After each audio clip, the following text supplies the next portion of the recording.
Okay, we're looking at surface area and volume of prisms. Now, a prism has the same cross section all the way through. So, essentially, to work out the volume, we'll do the volume first. So, we're going to do, oops, where are we?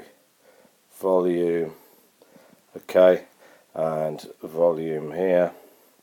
Okay, we're going to basically work out the area of the cross section, which I'm marking orange. There you go, there's the cross section. It's that shape all the way through. Alright, I'm going to times that by the length, which is here. Alright, so the volume, we should know the area of a triangle, so a half base times height, times 6 times 8, and then we're timesing by, I'll just check, by 15. Okay, pretty straightforward. Just chuck that straight in your calculator. Half times 6 times 8 times 15. Easy peasy, 360.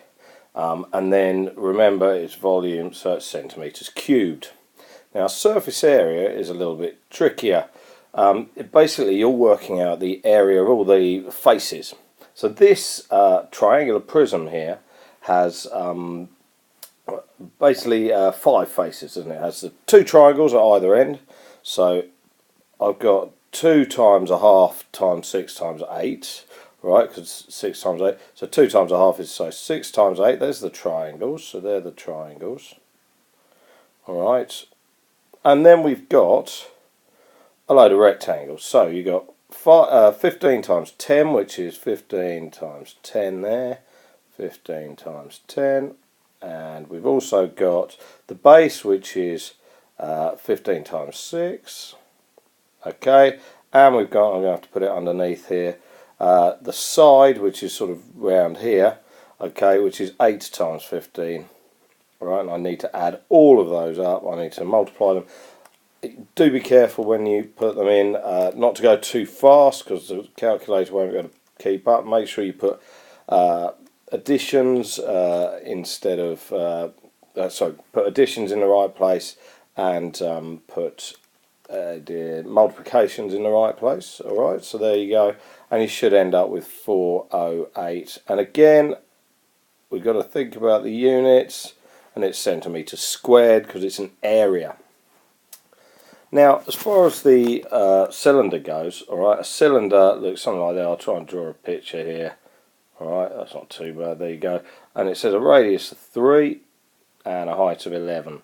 Now, again, we're going to work out the area of the circle cross section, so it's that shape all the way through, isn't it, which is, and we should know, pi r squared, so pi times 3 squared times the height. Nice and easy.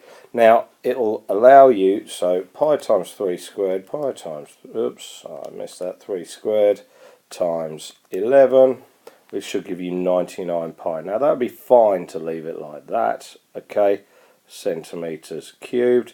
If you want to actually multiply it out, it should be 311 to 3 significant figures, centimetres cubed.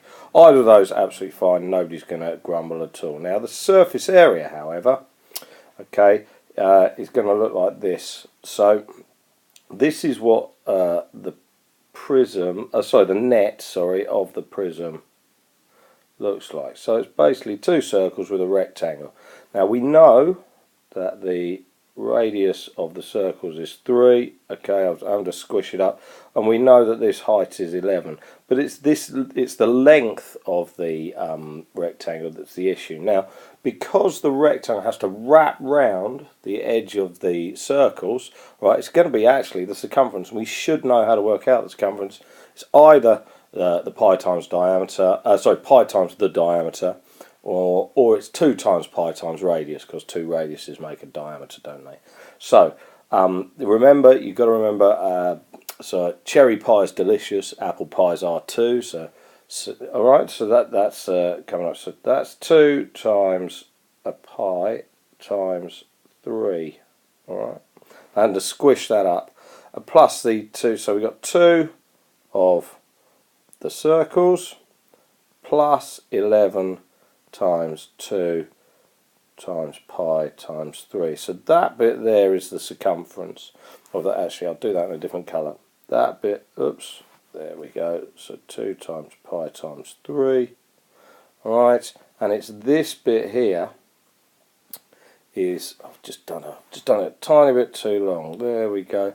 That bit there is the circumference times the height. So here we go. Let's chuck that in our calculators. Times 3 squared. Where are we? 3 squared plus 11 times 2 times pi times 3, and I should get 84 pi equals 84 pi, and again centimetres squared. If you want to do that to 3 significant figures or whatever, you get 264 centimetres squared. But there you go. So Prism's volume, work out the area of the cross section, multiply by the length. Surface area, it's quite nice to actually draw a net like I've done with the cylinder, or just think about it's the area of all the faces added up.